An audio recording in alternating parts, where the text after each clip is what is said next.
Bismillahirrahmanirrahim. Assalamualaikum warahmatullahi wabarakatuh.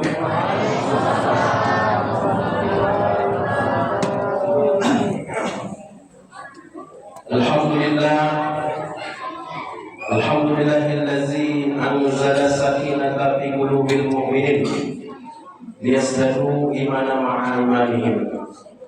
Asyhadu an la ilaha illallah wahdahu la syarika lah wa asyhadu anna Muhammadan abduhu wa rasuluhu la nabiyya ba'dah. Allahumma shalli ala sayyidina Muhammad wa ala ali sayyidina Muhammad. Wa qala ta'ala fil Qur'anil Karim, a'udzu billahi minasy syaithanir rajim. Bismillahirrahmanirrahim. Ya ayyuhallazina amanu taqullaha haqqa tuqatih wa la tamutunna illa wa antum muslimun. Wa qala aidan, ya ayyuhallazina amanu kutiba alaikumus syiyam kama kutiba alal ladzina min qablikum la'allakum tattaqun. Yang kami hormati pada malam hari ini tentunya Ketua Masjid Fisabilillah serta seluruh pengurus. Mudah-mudahan selalu dalam keadaan sehat walafiat. Amin. Yang kami hormati pada malam hari ini para ustadz yang ada di perumahan Grand Garden. Ada Ustadz Murtaqo, Ustadz Khairuddin, Ustadz Novi, Ustadz Supri, Ustadz Yuyus, lengkap nih. Ustadz Fikri, Ustadz Medi beda nih. Mudah-mudahan para guru-guru kita selalu dalam lindungan Allah dan diberikan kesehatan. Amin. Yang kami hormati para orang tua kami, para sesepuh yang ada di komplek perumahan Grand Garden, mudah-mudahan dalam keadaan sehat. Dan yang kami hormati para alim, para ulama, para kiai, bapak haji dan ibu hajah yang tidak dapat kami sebutkan satu persatu nama dan gelarnya. Mudah-mudahan kita semua hadir pada malam hari ini mendapatkan barokah dari Allah Subhanahu wa Ta'ala. Amin ya rabbal alamin. Bersyukur kepada Allah dan selalu mengucapkan alhamdulillah. Wassalawat kepada Nabi dan selalu kita ucapkan Allahumma shalli ala sayyidina Muhammad wa ala ali sayyidina Muhammad. Bapak Ibu jamaah salat tarawih dimuliakan Allah Subhanahu wa Ta'ala. Sebelum saya lanjutkan, mari kita kirimkan suratul Fatihah untuk almarhum pemimpin kita pada masanya, yaitu Bapak Haji Alex Nurdin bin Haji Nurdin Panji. Mudah-mudahan seluruh amal beliau diterima oleh Allah Subhanahu wa Ta'ala. Yang saya ingat beliau adalah pelopor daripada sekolah gratis, berobat gratis. Mudah-mudahan amal beliau diterima oleh Allah Subhanahu wa Ta'ala dan dilipat gandakan, dan kesalahan beliau diampuni oleh Allah Subhanahu wa Ta'ala. Al-Fatihah.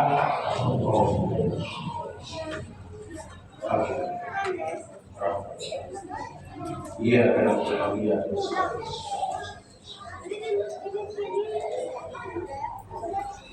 Bapak Ibu jamaah salat tarawih dimuliakan Allah Subhanahu wa Ta'ala. Pada malam hari ini alhamdulillah kita berada di malam Ramadan yang ke-8 ya. Karena aku mencatat kemarin di malam yang pertama. Berarti ini insyaallah malam yang ke-8. Mudah-mudahan 23 hari lagi kita akan menyelesaikan yang namanya bulan suci Ramadan dan bertemu dengan hari raya Idul Fitri. Amin.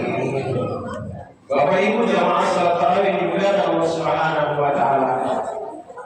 Bulan suci Ramadan banyak mengajarkan kita tentang yang pertama, yaitu mengajarkan kita bagaimana untuk banyak beribadah di bulan suci Ramadan ini. Salah satunya ibadah yang kita tambahkan yaitu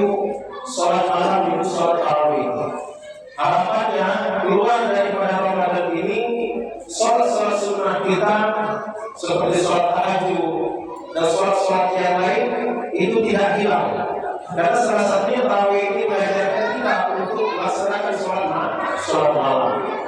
Puasa Ramadan juga mengajarkan kita untuk membaca Al-Quran. Mungkin sudah ada yang beberapa juz, karena mungkin ada juga yang setiap sholat wajibnya membaca Quran.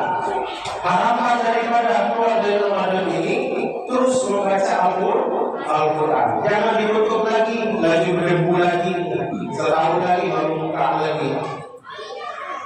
Ibadah Ramadan juga mengajarkan kita untuk berbagi dengan sesama, baik itu dengan tetangga, saudara kita, berbagi dalam segala hal, baik itu makanan maupun harta yang lain. Kita dituntut untuk berbagi.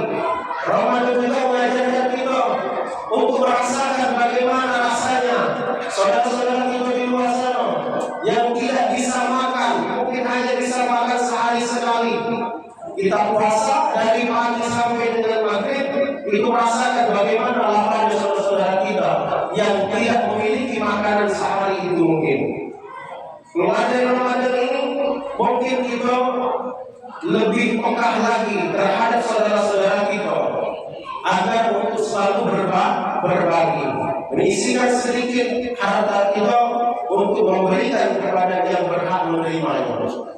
Bapak Ibu yang masalah yang dimuliakan Allah Subhanahu wa Ta'ala, pernah saya baca ada sebuah riwayat.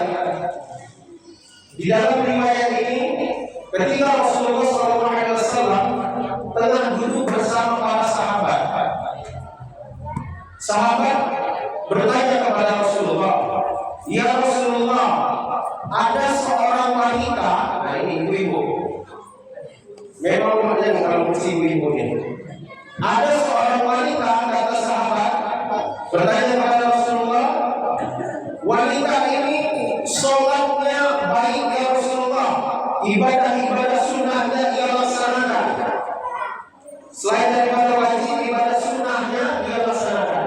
Dia juga puasanya sangat baik ya Rasulullah, puasa itu Senin Kamis, puasa Ramadan ia laksanakan. Dia juga benar bersedekah ya Rasulullah." Lantas kata sahabat, "Tetapi wanita ini ya Rasulullah, dia senantiasa melukai hati perasaan orang lain dengan lisannya." Lantas apa kata Rasulullah? "Lahu khairun hiya min ahlin nar." Tidak ada kebaikan untuk wanita itu dan tempatnya di neraka, kata Rasulullah. Dalam riwayat lain diceritakan ada seorang wanita yang ibadahnya biasa-biasa saja, mungkin hanya 5 waktu sunnahnya ketinggalan dan lain sebagainya tidak dilaksanakan. Puasanya hanya biasa-biasa saja. Dia hanya bersedekah itu dengan sepotong roti. Berbeda dengan wanita yang ahli ibadah tadi, sedekahnya bagus. Nah, wanita itu hanya bersedekah dengan sepotong roti. Apa kata Rasulullah? Dia min ahlil jannah. Dia di dalam surga Allah. Bisa Bapak Ibu bayangkan perbedaan kedua ini. Satu wanita yang memang benar-benar ahli ibadah, tetapi dia tidak bisa menjaga lisannya sehingga bisa menyakiti hati perasaan orang lain. Dan yang ini dia ibadahnya biasa-biasa saja, tetapi dia selalu menjaga perkataannya, tingkah lakunya terhadap sesama. Bapak Ibu yang masalah tarawih dimuliakan Allah Subhanahu wa Ta'ala. Kita hidup bertetangga. Kita adalah makhluk sosial, saling membutuhkan satu dengan yang lain. Tidak bisa kita hidup sendirian. Kita membutuhkan tetangga kita membutuhkan orang lain yang dapat membantu segala aktivitas hidup kita. Tidak bisa kita hidup sendiri, Bu. Kalau kita hidup sendiri, hiduplah di hutan, berkawanan dengan binatang.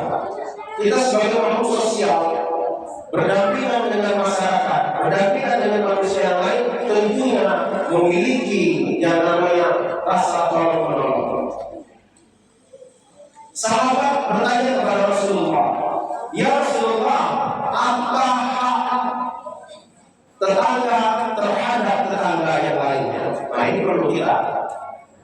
Terus saya sampaikan, karena kita di perumahan ini Bu, tidak ada batas lagi, dempet dinding, baik kiri maupun kanan maupun belakang itu kita berdampingan dan dempet dengan dinding. Mudahnya kita terdengar, kalau untuk sedikit dengarnya dengan dinding kita. Apa hak tetangga terhadap tetangga yang lain? Sahabat bertanya kepada Rasulullah. Lantas Rasulullah mengatakan, ini hanya beberapa hal saja yang dapat saya sampaikan. Mungkin banyak nanti hal yang lain. Yang pertama apa kata Rasulullah? Hak tetangga terhadap tetangga yang lainnya. Yang pertama, ketika seseorang tetangga kita mengalami sakit, maka kunjungilah tetangga kita itu dan bawakan makanan, Bu. Kalau tetangga kita yang sakit, maka kunjungi, maka bawakanlah makanan. Terkadang kita ini kalau sakit baru bawa makanan. Ketika sehat adalah yang berbagi. Ada makanan mungkin yang lebih tidak mampu kita menghabiskan, maka bagilah dengan tetangga kita. Bukan sisa, tetapi kita bisa lihat, Pak, ini bukan porsi kita untuk makan. Berlebih sepertinya ini, maka bagilah dengan tetangga kita. Ada yang kita lihatkan untuk berbagi dengan tetangga kita. Yang pertama tadi, kalau tetangga kita sakit, maka jenguklah, besuklah tetangga kita. Ada 3 syarat ketika membesuk orang yang sakit. Syarat yang pertama apa membesuk orang yang sakit, yaitu jangan terlalu lama. Jangan lama-lama besuk sakit, lalu sejam 2 jam, lagi kadang mimpi pula campur besuk sakit. Kalau orang sakit butuh istirahat. Paling lama setengah jam besuk orang sakit sudah istirahat pulang. Karena berikan waktu kepada orang yang sakit untuk beristirahat. Bapak Ibu yang masalah terakhir kemudian kedua. Yang kedua, syarat menjenguk orang sakit yaitu doakan dan berikan semangat kepada orang yang sakit. Kalau kita membesuk orang sakit, pasti kita nanya, sakit apa? Sakit ginjal, sakit ginjal. Sakit apa? Sakit jantung. Oh iya, tetangga aku dulu, nenek aku dulu mati karena jantungan. Nah, jangan ditakut-takuti Bu. Sakit apa? Sakit ginjal. Nah, kemarin ada tetangga itu di ujung sana. Cuci darah terus kalau ginjal, darah mati. Apa ada tambah drop sakit ini? Sakit apa? Sakit diabetes. Wah, memang yang kalau cuci darah 2 minggu sekali itu apa sih yang harapan? Jangan ditakut-takuti, berikan doa. Ajarkan kepada dia ikhlas menerima cobaan dari Allah. Ini merupakan ujian dari Allah. Sakit ini ujian dari Allah. Mudah-mudahan dengan penyakit ini Allah angkat dosa-dosamu. Seperti itu Bu. Ada 3 hal yang Allah angkat ketika seseorang sedang sakit. Yang pertama, Allah angkat keceriaannya. Benar. Ada orang sakit yang masih terawat sedikit? Tidak ada mungkin. Kecuali sakit-sakit sakit-sakit yang lainnya. Yang kedua, Allah angkat nafsunya. Baik itu nafsu makan dan lain nafsu-nafsu yang lainnya Allah angkat. Dan yang ketiga Allah angkat ketika orang sakit yaitu dosa-dosanya. Ketika orang sakit ini sehat, Allah kembalikan 2 dan Allah tahan 1. Allah kembalikan keceriaannya di wajahnya. Allah kembalikan nafsu-nafsu makannya dan Allah tidak kembalikan dosa-dosanya. Tapi Allah angkat dosa-dosanya tadi. Kalau dia ikhlas dan ridho menerima penyakit dari Allah, maka Allah akan menggugurkan dosa-dosanya.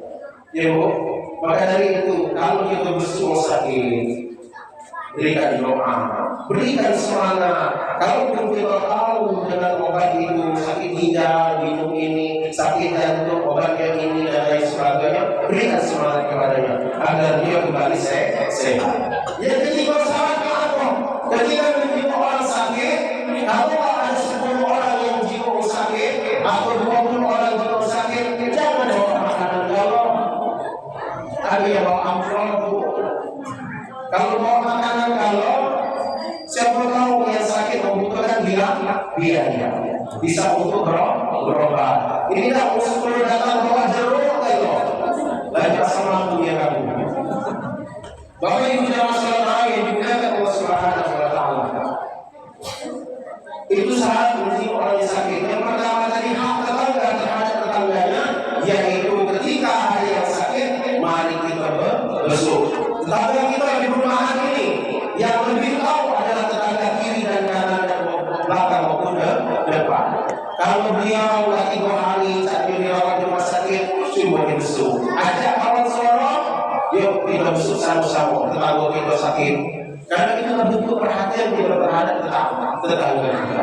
Yang kedua, syarat hak tetangga terhadap tetangga yang lain, ketika tetangga kita meninggal dunia, maka hantarkanlah jenazahnya. Ya Pak, kalau ada tetangga kita yang meninggal dunia, sempatkan waktu untuk menghantarkan jenazahnya ke pemakaman. Sahabat bertanya, dan Rasulullah menyampaikan juga, ketika seseorang bertakziah datang ke tempat orang yang meninggal, ketika sampai dengan menyolatkan, maka dia mendapatkan 1 pahala, 1 qirat. Sampai dia menguburkan, mengantarkan ke pemakaman, maka mendapatkan pahala 2 qirat.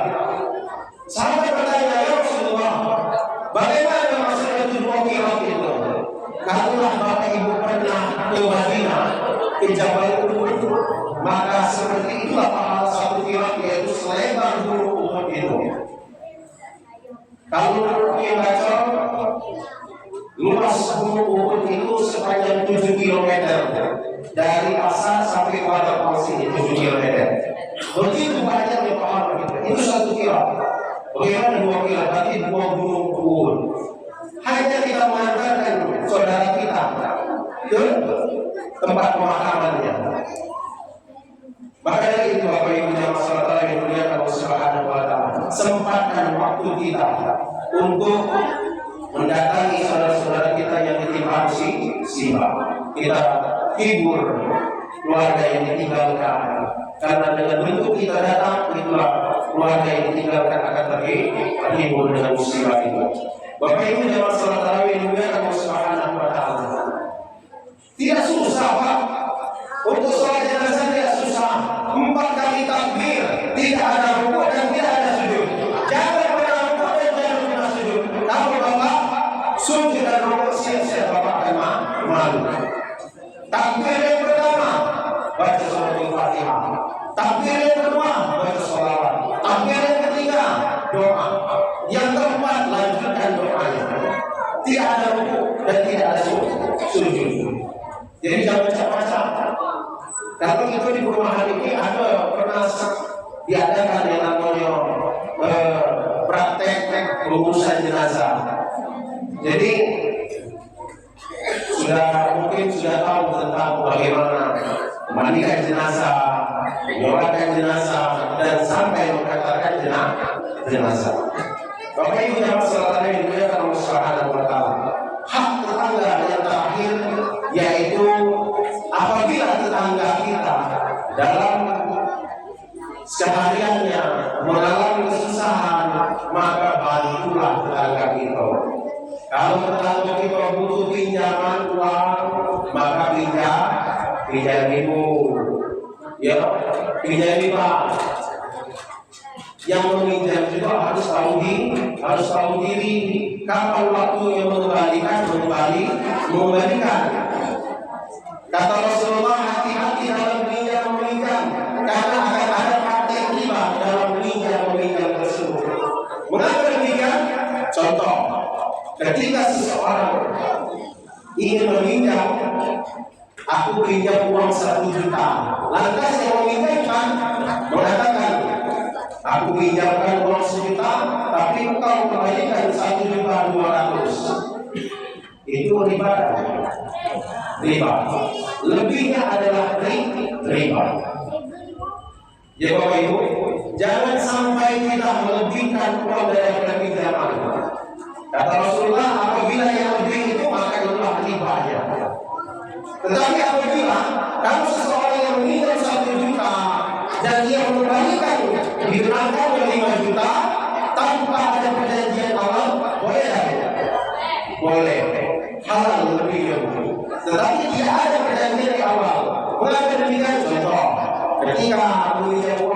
kita, dia putar, dia berhasil, usahanya maju, dan dia mengembalikan uangnya.